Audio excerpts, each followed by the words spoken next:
kami cintai dan banggakan, bahwa seyogianya Bapak Kapolres yang diundang kemarin untuk memberikan materi, tetapi karena beliau sudah pindah ke Asahan dan yang baru belum masuk, maka diwakilkanlah kepada Waka. Kemudian Waka ternyata melaksanakan tugas persiapan untuk serah terima Kapolres di Polres Langkat.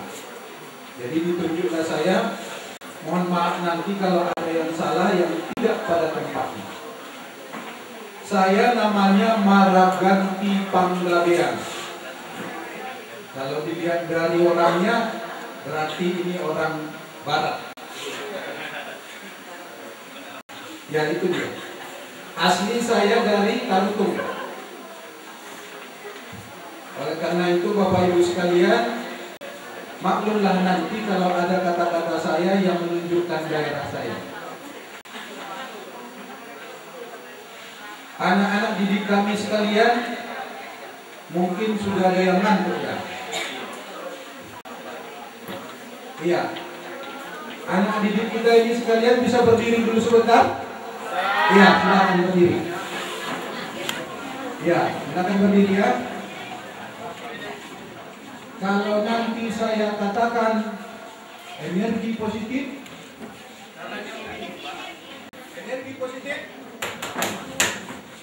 energi positif, energi positif. Itu dia 3 kali soal tangan. Kita mulai. Energi positif, energi positif, energi positif. Alhamdulillah, silakan dulu. Berarti di lingkungan kita ini tidak ada lagi energi negatif yang bisa mempengaruhi kita untuk berbuat yang jahat. Bapak Ibu sekalian yang kami hormati, anak didik kami yang kami banggakan. Kalau berbicara tentang korupsi, tidak ada habis-habisnya. Tetapi yang kami mau lihat dulu pertama sekali adalah terutama kepada anak didik kita. Saya mendapat informasi bahwa di sini banyak anak Tanjung Sari. Benar? Ada yang anak Tanjung Sari, coba tunjuk tangan. Enggak ada. Yang anak Karangsari? Ada. Yang anak Batang Serangan? Yang anak Selepan? Nah, ini bermacam-macam daerah desa di tempat kita ini berkumpul. Kami dari Kepolisian Polres Langkat mendapat informasi, tetapi ini bukan menakut-nakuti tidak, tetapi untuk menjadi bahan pemikiran kepada anak didik kita, bahwa selama Agustus 2014 sudah ada 5 perkelahian antara anak didik di sini. Saya Bram Warmai Lubis dari SMK Swasta Tunas Harapan Batang Serangan. Dalam hal ini sebelumnya saya mohon maaf. Saya akan menyampaikan beberapa pertanyaan kepada Bapak Penggawean dari Polres Langkat tentang masalah korupsi. Dalam hal ini yang saya ingin tanyakan berkaitan dengan yang banyak terjadi di masyarakat, yaitu pelanggaran lalu lintas.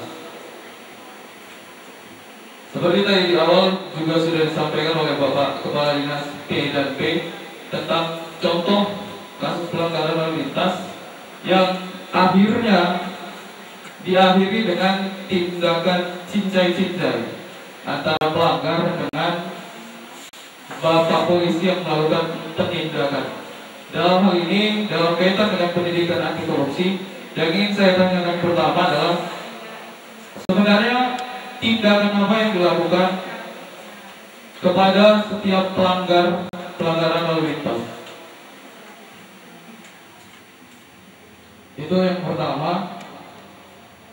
Kemudian yang kedua adalah apa yang harus saya lakukan atau masyarakat lakukan jika terdapat atau menjadi pelanggar ataupun korban dalam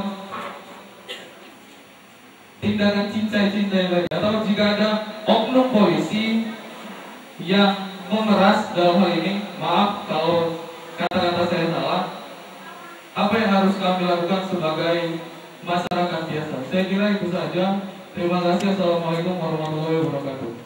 Pertanyaan dari anak didik kita yang namanya Pradu, yang sebenarnya adalah realita atau fenomena yang terjadi di kehidupan sehari-hari, yaitu adanya pelanggaran lalu lintas di mana petugasnya cincai-cincai dengan pemakai jalan. Kemudian tindakan apa sebenarnya yang harus dilakukan terhadap pelanggar, apa yang dilakukan, kemudian kalau melihat oknum seperti itu bagaimana cara bertindak dan berpikir kita. Seperti itulah pertanyaannya. Bapak Ibu sekalian, kita ini beberapa waktu yang lewat seolah-olah terpisah dengan Nangro Aceh Darussalam.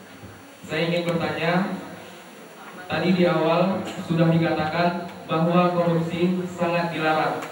Di Indonesia mayoritas beragama Islam, dan di Islam korupsi dilarang. Begitu juga di peraturan perundang-undangan di Indonesia, korupsi juga dilarang. Tetapi mengapa sampai sekarang korupsi masih ada di lingkungan kita dan bahkan sangat berkembang? Mereka sangat gelisah mendengarkan kata-kata korupsi. Pertanyaan saya adalah, apakah penyebab berkembangnya korupsi dan mengapa korupsi belum dapat dihapuskan sampai saat sekarang ini? Terima kasih. Pertama, karena keinginan pribadinya. Ada niat, ada kesempatan. Tapi kalau misalkan ada kesempatan, tidak ada niat, tidak ada. Maka kata Bang Nabi, waspada. Gitu kira-kira. Kalau seseorang punya niat yang buruk, maka itu belum tercatat menjadi suatu dosa.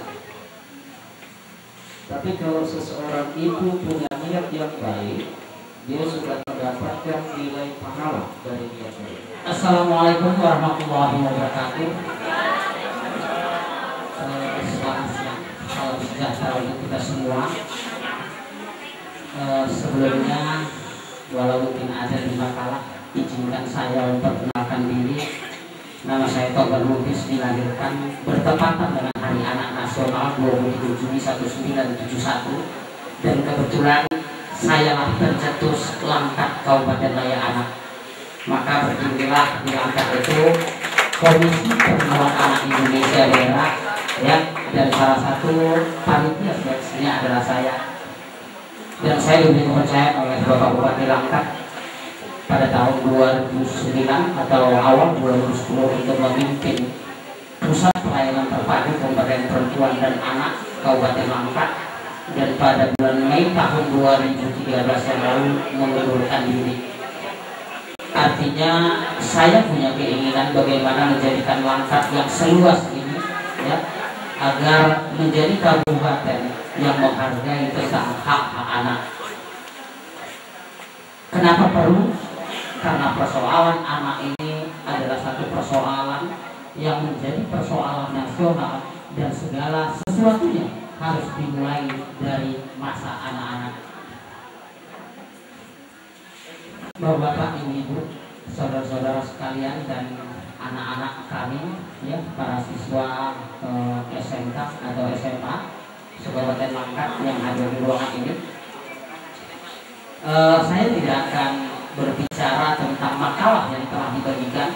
Itu silakan bawa pulang aja, ya, baca-baca, ya, karena sebenarnya berbicara tentang korupsi, ya, nggak cukup itu 5 lembar, ya. Namun intinya pada hari ini, ya, kita nanti lebih banyak, izinkan nanti waktu mungkin agak lebih, ya, kita nanti dialog, tanya jawab. Silahkan bertanya, apabila saya bisa jawab, saya jawab. Jika tidak, beri saya waktu, besok lusa saya akan jawab mungkin melalui telepon. Latar belakang pendidikan saya SD Muhammadiyah Tanjung Pura yang sekarang udah tutup, ya. SMP Muhammadiyah Tanjung Pura, dilanjutkan dengan SEMEA Negeri Tanjung Pura, tamat tahun 1990. Lalu mulai berkelana di Medan, ya, mencari pekerjaan agar bisa melanjutkan pendidikan, ya. Saya cari kuliah tapi kerja dulu, kumpul duit, ya. Lalu saya cari apa perguruan tinggi atau akademi yang paling murah di Medan itu. Maka pada tahun 92 saya terdaftar sebagai mahasiswa atau taruna Akademi Maritim Indonesia Medan, karena itulah yang paling murah. Saya kebetulan adalah pengurus guru swasta Kabupaten Langkat. Pada tahun 2010, pas pada waktu itu bulan puasa, saya pernah mengajak kawan-kawan untuk berunjuk rasa, yaitu sekitar 250 orang, yang sasaran unjuk rasa yaitu Dinas P dan P tingkat Langkat, DKD dan kantor DPR. Nah, hal yang kami bahas di situ yang kami sampaikan pertama, yaitu karena bantuan GUPSU untuk guru-guru swasta yang seharusnya hanya dipotong 5%, tapi pada saat itu dipotong 15%. Waktu itu pejabatnya sebelum Pak Sabtu malam. Nah, kemudian jatah untuk guru-guru swasta dipanggil untuk sertifikasi itu sangat jauh berbeda dengan guru-guru negeri. Kalau guru swasta hanya kebagian 15%, guru negeri kebagian 85%. Nah, oleh karena itu kami merasa bangga dengan apa yang Bapak perjuangkan, karena kami sebenarnya juga memperjuangkan hal-hal yang baik. Kemudian saya melihat untuk guru-guru K2 kantor negeri itu sebagian besar rekayasa juga. Saya bisa cek langsung itu, karena sebelum ada bantuan GUPSU itu saya punya data untuk guru-guru honor negeri supaya dapat bantuan GUPSU. Pada saat itu di catatan saya ada tahun berapa dia mulai mengajar di sekolah negeri itu. Dan pada saat ada pendataan guru honor negeri, saya melihat database di BKD. Ternyata dari data-data itu sebagian guru yang di TMT kami masuknya 2007, padahal syarat untuk menjadi database itu adalah 1 Januari